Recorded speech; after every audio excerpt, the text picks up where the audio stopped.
Bonjour à tous, bienvenue à la conférence de presse que le Conseil fédéral. Good afternoon, everyone. Welcome to this press conference from Ignazio Cassis. French and German, so please, for those that understand French and German, there is headset. Voilà, une petite remarque, une conférence de presse aura lieu aussi à la fin de la...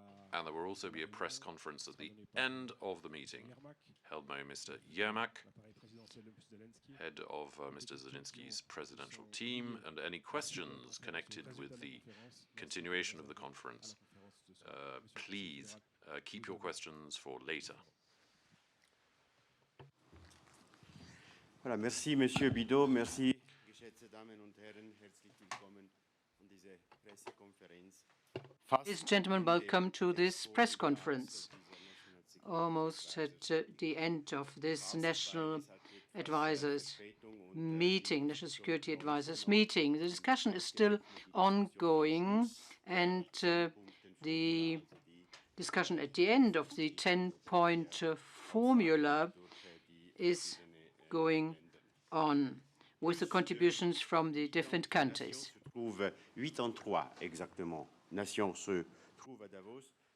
So these nations have got together in Davos to discuss peace and the means to achieve peace.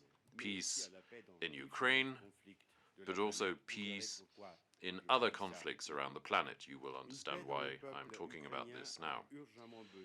Peace is something that the Ukrainian people urgently needs, and I would like to salute the Ukrainian ambassador who's in this room after more than 2 years of war. Winter on the Ukrainian front is not winter in Davos. We must do everything we can to help Ukraine put an end to this war. Switzerland organizes this meeting together with Ukraine to continue the peace efforts. The conference is based on the long tradition of Switzerland for the promotion of peace. In the summer of 2022, in Lugano, the principles for the reconstruction of Ukraine were discussed, and here again in Davos. The 10 points peace formula of President Zelensky is the basis for such a peace discussion. We had 3 technical meetings that have taken place already in Jeddah, Copenhagen, and in Malta. Therefore, this is the 4th National Security Advisor meeting, probably the last one at this level. Today, the results of these talks will be presented. I presented the results of the last point 10 before I came to you, and this was elaborated by the working groups. Switzerland is in the working group about food security, nuclear security, and the confirmation of the end of the war. The conference in Davos is concentrated on the points 6 to 10 of the peace formula. That is, criteria in order to end the hostilities, the withdrawal of the Russian troops, justice for the committed crimes, protection of the environment, and the prevention of further escalation. And also the question of food security and humanitarian aspects will be discussed this afternoon. Tonight, there will be the co-president, the head of the presidential office, Andriy Yermak, who will present the results between 6 and 7 tonight. Switzerland, in order to come back to our country, is able to provide humanitarian help for approximately 400 million Swiss francs. It is 1.6 billion euro will be foreseen until 2026 for our support. Our commitment for Ukraine will continue also during the forum here in Davos, together with the presidency of Switzerland and the Ukrainian authorities will organize a panel about the humanitarian demining, which we moderate, which is one of the Swiss priorities. You will certainly remember that the Swiss Council has just approved a package of 400 million francs, which was confirmed by the Parliament. I would like to thank the Forum and Mr. Schwab, the President, who is here. It is an honor for us, and despite all the preparations for the WEF meeting, and you are here and permitted this important meeting, we'd like to thank you for it. I would like to mention, and you may have heard it already, that tonight, at the end of the day, you will have a summary of all 4 sessions by Andrej Jarmak. That is the co-leader of the conference. This, as much as the introduction is concerned, and I'm available for your questions in German, French, or English. Donnez le média pour lequel vous travaillez et votre nom. Please state the media you start for and your name. You work for and your name. Laurent Siro for Keystone ATS. Mr. Federal Councillor, a few months ago you seemed much more prudent and about this peace formula. Since then, Switzerland has decided to take part. What makes you say that this plan is now better than it was a few months ago? And one of the results the Ukrainian would like to obtain is a world peace summit. Is Switzerland keen to host this such a summit if the Ukrainians so want? Switzerland has always saluted the 10-point plan, and if you consider that prudence is a sign that having a plan by one of the 2 nations who are at war, you are indeed right. In some way or another, we will need to find a path to include Russia in the process. There will be no peace without Russia having its word to say. But this does not mean, quite the contrary, that we should just be depressed and sit there and wait for Russia to do something. What can we do apart from wait? Because every time we wait, every minute we wait, dozens of civilians in Ukraine are killed or wounded. We have no right to wait forever. And this discussion, the purpose of this discussion, is essentially twofold, as I understood this morning, as I was physically in attendance. The first is that we must prepare a broad alliance of nations of the world, which is why we had 4 sessions, which we broadened as we went, to create international pressure for a peace plan. Ukraine's proposal is one proposal. It forms a foundation. It is a starting point. But, and that is what was expressed very strongly this morning, one must also ask the question, this international community comes together not just because of the war in Ukraine, but the war that they may have much closer to home. I don't like the word, but it's a kind of how do we find best practices? How can one exit armed conflict or war? What are the mechanisms? And how can one prevent escalation? These are 2 elements which are extremely interesting for countries beyond the specific example of the war in Ukraine. Laurent Burkharter, RTS TV. Can we really be realistic about the chances of success of the process? What has actually been done to extend beyond the classic Western allies, and how have you included the Global South and China? Success can be measured in terms of the goals you are pursuing. If the goal you're pursuing is to create an international alliance that goes beyond Europe or beyond the West with Canada and the US and that extends to the global South. Well, that aim has in part been reached with 83 nations. China is not included. It would be an important participation, but we have Brazil, India, Saudi Arabia, representatives of the BRICS, who are still in a dialogue with Russia. So that aim, I believe, has been achieved. There must be a common understanding of the points. We need to express that in different languages to be sure that we all mean the same thing, and that is no easy task. So this very broad participation is in itself a success. Second success,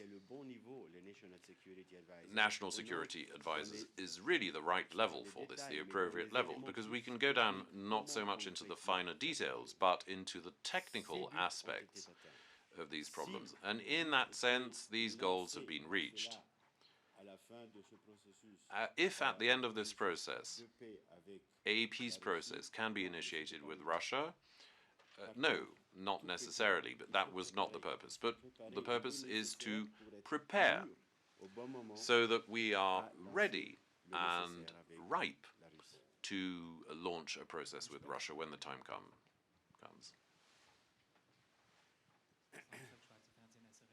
Gibt es denn bisher einen konkreten Erfolg dieser NSA? Is there one concrete success of the NSC meetings? Where were you successful with this format which you just described? May I ask you back, what is a concrete success for you? Well, if you have done something to implement the 10 points, yes, this does exist. You can look at the process, and as I said, there are 83 countries that participate in it, having developed a common language to speak about these 10 points. For some, it is easier. For others, we need to discuss much more, and not only about coming to the process, but also coming to results. These are preparatory steps, and you should neither be depressed nor too enthusiastic, but it is necessary, because the alternative to what is happening today in Davos, the alternative is that each group decides for itself, the G7, the G20, the EU, and all the others. But here we try to speak together. And ladies and gentlemen, you should not underestimate the importance of saying the same thing. If we manage to do this with 83 countries and to have a collective movement at the international level, and also the United Nations are represented here, and this is very important because it could be able to do something which unfortunately was not able up to now in the United Nations, which is already a success. For me, if we say the success is to stop the war, then we are not yet that far. Thank you very much, sir. Question in English from Steve Sedgwick of CNBC. In realpolitik, a lot has changed since this process started, since the first NSA meeting as well. The counteroffensive has, for all intents and purposes, stalled. There are questions about Western financial support from the United States and indeed from parts of Europe as well. Why hasn't there been an evolution of the aspirations of the 10 points, i.e. when you're in a strong position, you have a certain set of requirements. Now things are, quite frankly, a stalemate on the battlefield. Surely there should be an evolution of the aspirations. And secondly, I want to know what's being done to bring Russia into negotiations. My understanding is that the Ukrainians won't speak to the Russians at the moment directly. Surely that has to happen, sir. Thank you. C'est des questions tout à fait justifiées, messieurs. La première question.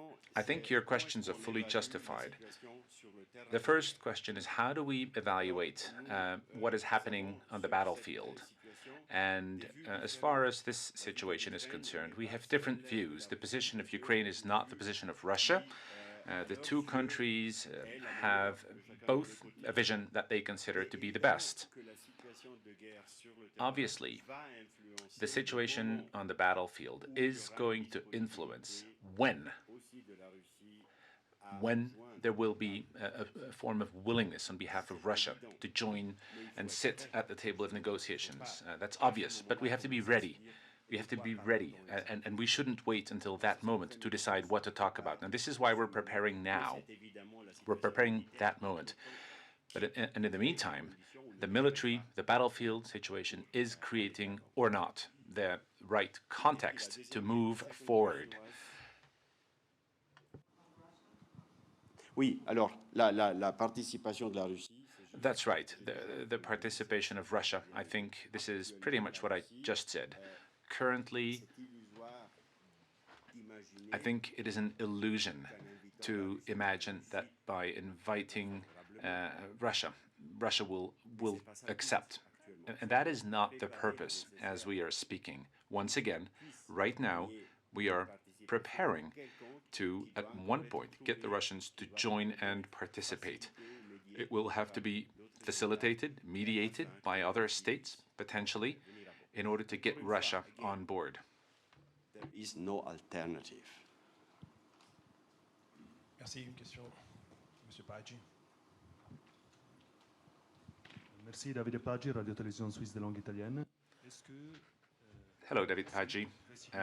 The Swiss Italian language media, don't you think this position is going to irritate Russia? Don't you think that this position could have an impact on the neutrality of Switzerland? Well, the first steps, the first 4 meetings, NSA meetings, were not about pleasing Russia. It was about creating a common understanding on a set of 10 points and see whether we could find an agreement. By tweaking the points, possibly, if we could come to some sort of an agreement, a foundation, if you'd like,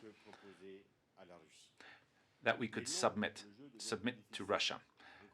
Right now, things are a bit more complicated. We're not going to have a peace conference without Russia. This is not possible. However, once again, we need to see how and when we can get Russia on board. One of the questions was about the next conference, and we're looking at this. We're taking this into consideration. We have not made any decisions, as you know. The Ukrainian president will be attending the World Economic Forum, and this will hopefully open opportunities for further discussions with him. Stefan Bühler, CH Media. Der Krieg dauert an, dieser Prozess wird jetzt abgeschlossen. Stefan Bühler, CH Media. So the process is going on, and how is it going to continue here in Davos and in the next weeks and months? In the next days, Ukraine will see, okay, what are the results of these 4 first conferences at the level of national security advisors, and these results will now be the basis to have a next step, maybe at a higher level, and how and when, well, and to what effect I can not tell you today, because this will be part of the discussions that we will lead with Ukraine.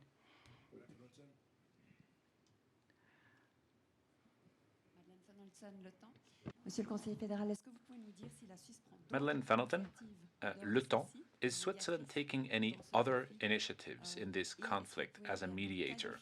And could you describe and qualify the role Switzerland could play to Could you describe the role of Switzerland in this conflict? Well, I think this is probably the most high-level and visible initiative that exists. I would like to give recognition to the Ukraine. There was a lot of reluctance initially, and yet there is a momentum. There is a collective movement forward. And it shows that there is this power to convince. Switzerland is, of course, active in many other areas of cooperation with Ukraine, demining, humanitarian initiatives, and a number of other initiatives involving the International Red Cross, for example. But this is more on a project-by-project basis. I really think that the NSA initiative is probably the most structured one. Again, I'd like to pay tribute to Ukraine. Ukraine asked us to join the World Economic Forum to organize this conference today.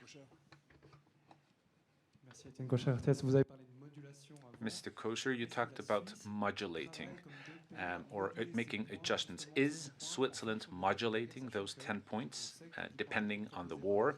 We know that those 10 points submitted by Ukraine are very, very far from what Russia wants. Absolutely. As I said in my introduction, we're also a member of 3 working groups. We will be supervising efforts on food safety. There is a meeting scheduled this afternoon, as well as humanitarian assistance. And yes, we are permanently modulating. What we said yesterday could be completely outdated tomorrow. But we keep working towards the same direction. We have the same objective in mind. The objective is to put an end to this war. Every day, every week leads to greater destruction, more victims, more suffering. Mr. Federal Councillor, Keir Simmons from NBC News, just to pick up on what my colleague from CNBC was asking you, Steve. I was in Russia in December. There's every sign that the Russians want to talk. There's no sign that they want to compromise, which is the question you're being asked again and again. So are you saying that peace is the ultimate objective, no matter what? Because fundamentally, there's a territorial disagreement here. Or are you saying that you are trying to persuade the Ukrainians to compromise on territory, which they clearly do not want to do? And isn't the most likely outcome now an armistice, completely unsatisfactory for Europe and for the Ukrainians? Bien sûr que vous avez raison. Well, I think you're right. Currently, Russia is not willing to make any concessions. And the same thing applies to Ukraine. So this is a legitimate question. How can we get both parties to sit down and talk with this stalemate? It is impossible. And yet we keep insisting. As I said before, quite simply, because we have no alternative. What should we do? Sit on a chair and wait for the future of the planet to shape itself, or should we influence the shape of the planet?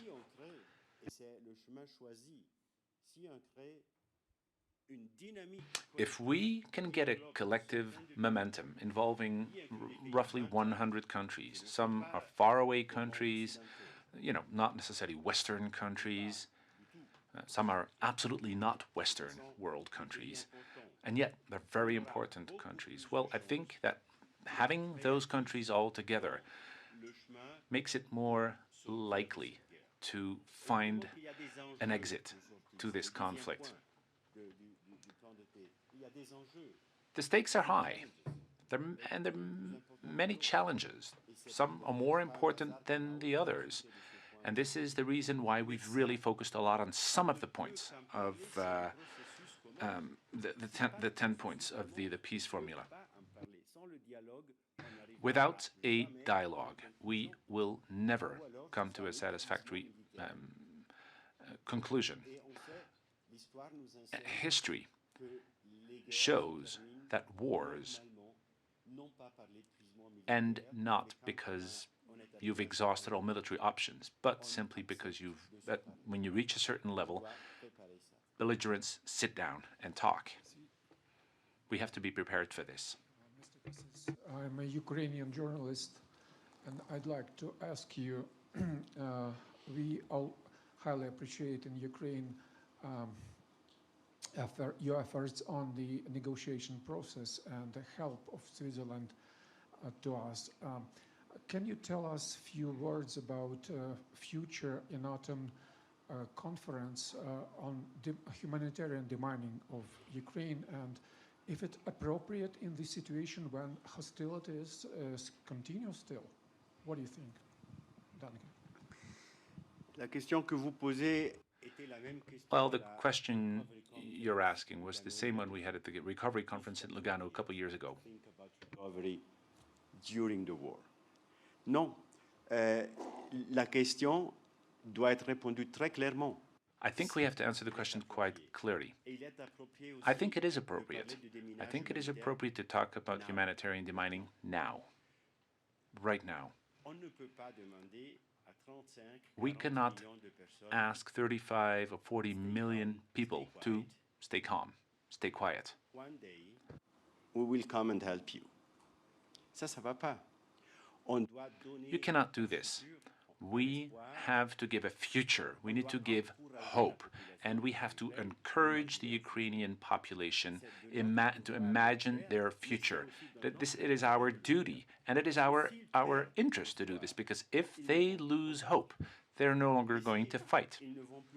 If they're no longer going to fight, the geopolitical consequences will be major, and they are not in our interest. So there is a real spin behind this.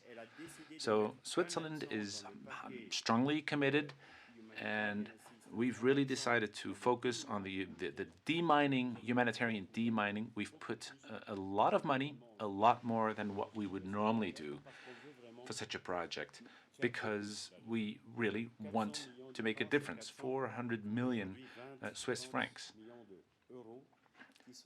That's a lot of money. That's a major stipend made available, very much in the spirit of the Lugano conference. How can we rebuild a country if you don't demine first? You have to remove mines before you can create new farmlands, build schools, allow populations to return to their villages. And this is what we wish to do. Ukraine is a very large country. The war is not everywhere.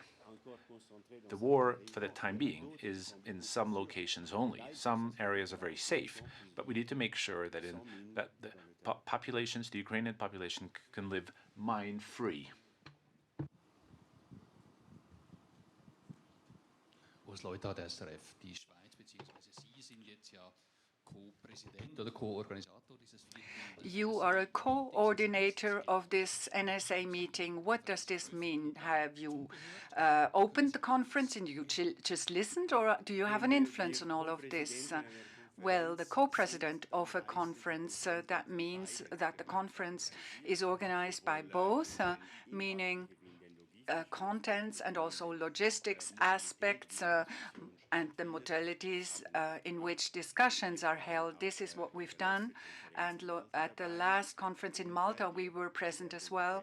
And we shall continue on this journey, just like I explained earlier. We don't quite know exactly what the details are, but we do know that the journey will continue from now on.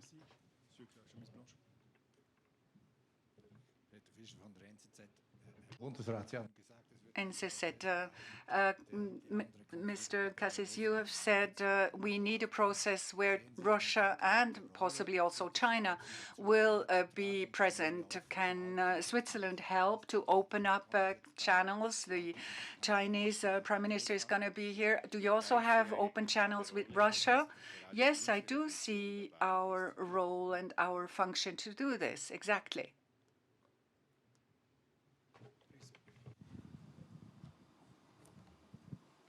Thank you for having me. I'm Kodama from Kyodo News, Japan. I'd like to ask you about, you said some global, South countries, India, Brazil participated in this, meeting. So they seems to be, more neutral, than Western countries. So which kind of, opinion or statement did they express to this meeting? And also, you said China didn't join this meeting. And what do you think, why China didn't, join this framework meeting? Thank you very much. La participation des pays. The participation of countries from the BRICS alliance is of the utmost importance, because these are countries that have relations where a degree of trust remains between them and Russia. Russia, of course, is a part of that group, which is why the presence of these countries is important. We have Brazil, we have India, we have Saudi Arabia, South Africa also. We have also met, we also saw Ukraine's president go to Argentina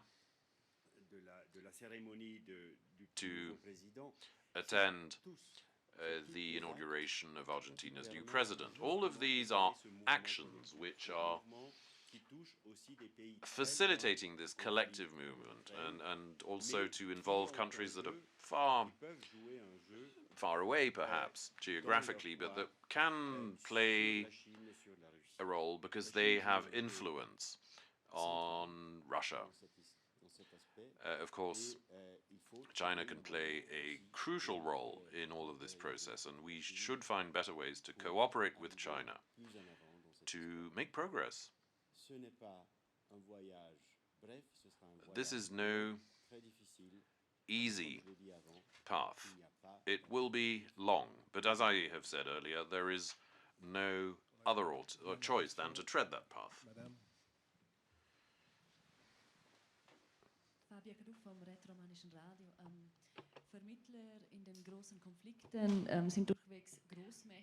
Yes, it's superpowers that are the mediators, and the services of Switzerland may be less required. And in the strategy, we can read to intensify the good services. What do you mean by this? Well, thank you very much for your question. Because this corresponds to the reality. The perception in the media and that are conveyed by the media is that the superpowers play an important role. For instance, the diplomatic relations between Iran and Saudi Arabia, and then China with its weight. These high-level public services are not always good services, but they are related with the power of the country. And they are coming because we need them. We don't have this power to make these actions. And what we do is at another level, which is more important than ever, and which is a level which we cannot always provide, and this is our daily bread, to provide these good offices.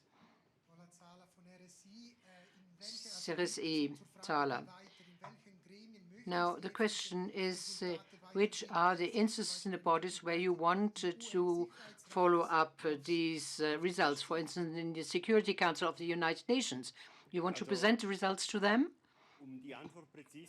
Well, to answer precisely, I think it would be too early, because we are just discussing about these questions with Ukraine to see which could be the bodies where we can continue this. Related to the process, the Security Council is not the right place. It is much too polarized at the moment, and you cannot have the dialogue which we want.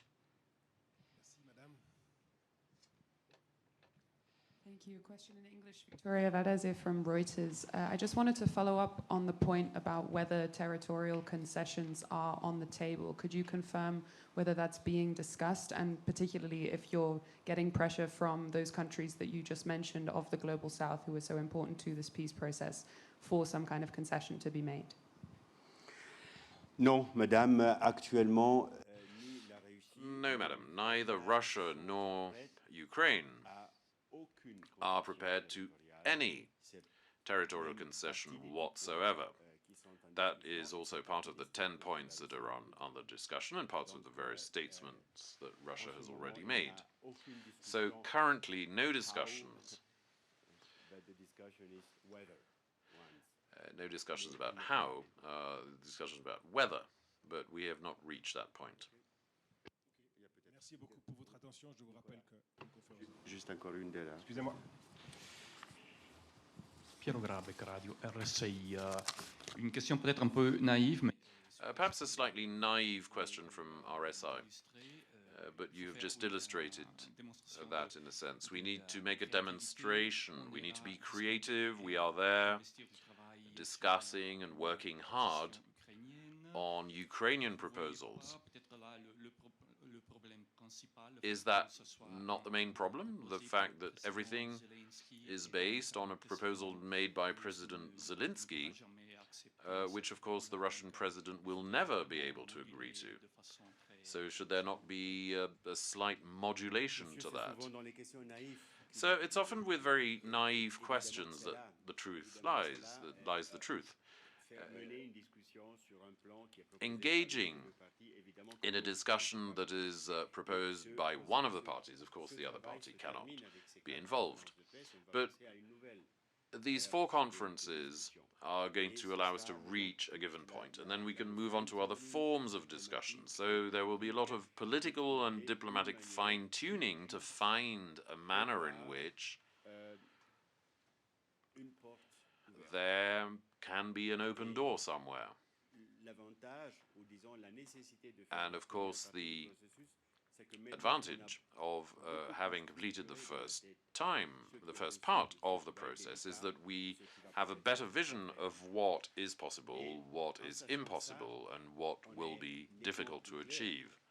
And that has very much clarified a potential and possible dialogue that will emerge. These are preparatory steps to allow us to be ready to move on, not just more of the same. That will be the conclusion. Thank you very much, Mr. Federal Councillor. Many thanks to the WEF for the warm welcome. There will be another press conference. 07 from Mr. Yamwak. Thank you. See you later.